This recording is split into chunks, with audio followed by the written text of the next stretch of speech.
President Biden telling the White House to batten down the hatches because it is about to get rough. The president getting rocked by more brutal poll numbers as crises pile up. Biden instructing aides to get into campaign mode and find ways to avoid making the midterms about his job performance, but time could be running out. His approval rating is still in a nosedive, hitting a new low of just 39%.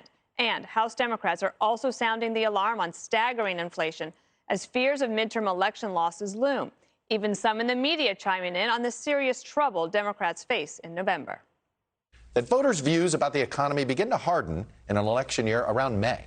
If that theory holds, Democrats are in some serious trouble right now because in our new NBC News poll, just 16% say the country's headed in the right direction, while a whopping 75% say we're on the wrong track. In fact, that wrong track number has been 70+ for 7 months, which in the past has signaled big losses for the governing party. Biden also getting a reality check from Amazon founder Jeff Bezos, the billionaire scolding Biden for tying corporate tax rates to soaring inflation and tweeting, the administration tried hard to inject even more stimulus into an already overheated inflationary economy, and only mansions saved them from themselves. Inflation is a regressive tax that most hurts the least affluent. Misdirection doesn't help the country, and today, Peter Doocy asked the new press secretary, Karine Jean-Pierre, about that very issue. Let's take a look. How does raising taxes on corporations lower the cost of gas, the cost of a used car, the cost of food for everyday Americans? So look, I think we encourage those who have done very well, right, especially those who care about climate change, to support a fair tax code that doesn't charge manufacturers, workers, cops, builders a higher percentage of their earnings, that the most fortunate people in our nation, and not let that stand in the way of reducing energy costs and fighting this existential problem. Jesse Waters, I don't know if that really answered the question. Not a great first day. That's the only part of the day I saw, but that wasn't very good. But first days are not. Okay, hopefully she gets better than that because reading, everyone can read, okay? This NBC News poll was really important because it's NBC. This is like the inside the Beltway, pristine peacock poll. Everybody puts it up on Sunday morning. Chuck Todd, Meet the Press. So that is very scary. It's at 39%. In the wrong way, right way, it's almost 75% in the wrong direction. Another poll had 80% in the wrong direction.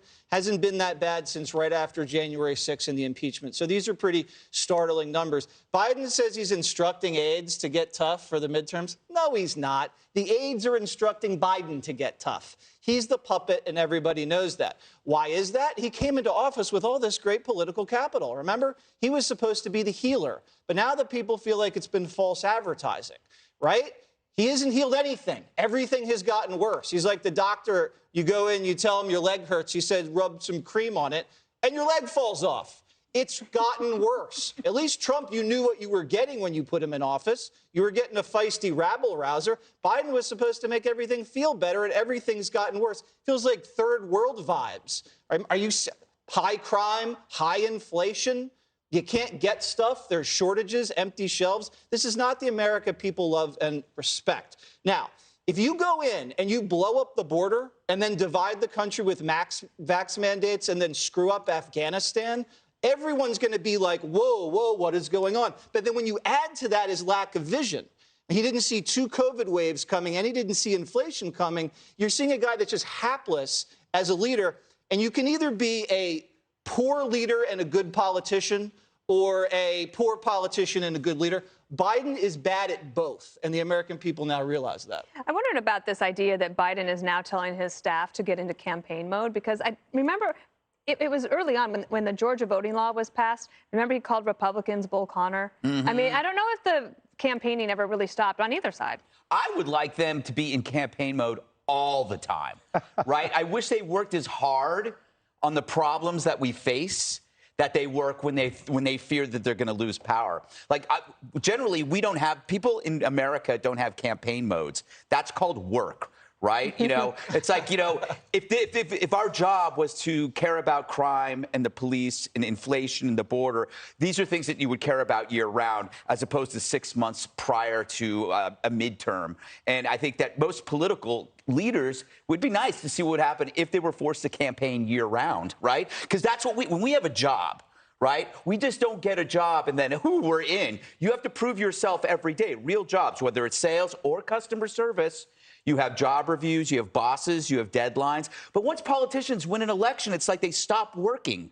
They go, oh, well, I'm in, and then they unroll their sleeves. And I think that's why Trump was so unusual and why he was so hated, because he was in work mode. He was in campaign mode all the time. And people were like, he's exhausting. But the Dems suffer from a weird flaw. They're always political. So the problems don't exist until they become political. And then they're ill-equipped to fix them because they're not used to fixing problems, only causing them. You're right. And what do you think about when Americans say that 75% of American people, according to the NBC polls, say that they think the country's going in the wrong direction? I mean, that's actually some pretty good bipartisanship right there, 75%. Yeah, that's a great point, Dana. I never thought of it like that. Well, look, you know, what do you have when you have a president, a commander-in-chief, who can't see things when they're right before his very eyes? I mean, Jesse, you said he didn't see COVID coming. He didn't see inflation coming. Donald Trump told us inflation was coming. Donald Trump told us the gas prices were going up. And then now, 6 months prior to a midterm, the guy decides, well, gee, we better get it in campaign mode.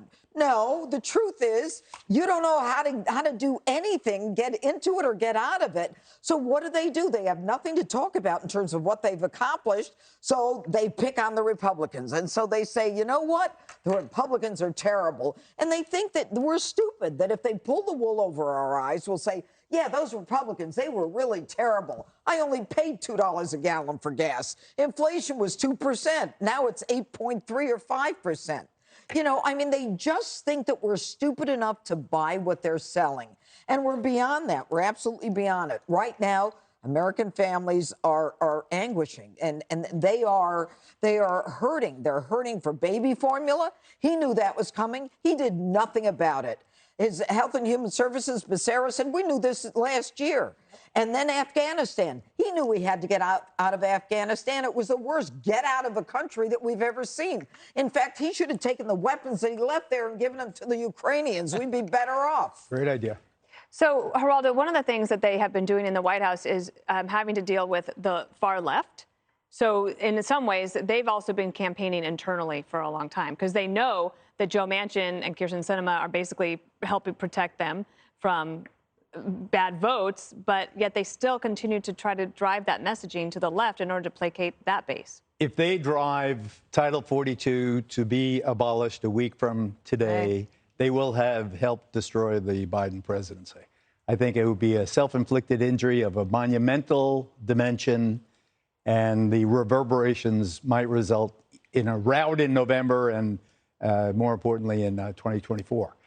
I think that with inflation, with immigration, with crime, the Democrats are doomed, except for one thing. This leak in the Supreme Court of the abortion decision has changed the political calculus in this country, and I think that we don't address it, we don't deal with it in a straightforward way, because it will, I see it already in Little Cleveland. Over the weekend, thousands turned out, as they did in hundreds of other places around the country. I think what the Supreme Court has done is ignite the suburbs, and they could change the entire dynamic of the election, despite inflation and immigration and crime and Ukraine and so forth. I think it is so emotionally fraught that it has the capacity of changing the conversation. All right. Hey, Sean Hannity here. Hey, click here to subscribe to Fox News YouTube page and catch our hottest interviews and most compelling analysis. You will not get it anywhere else.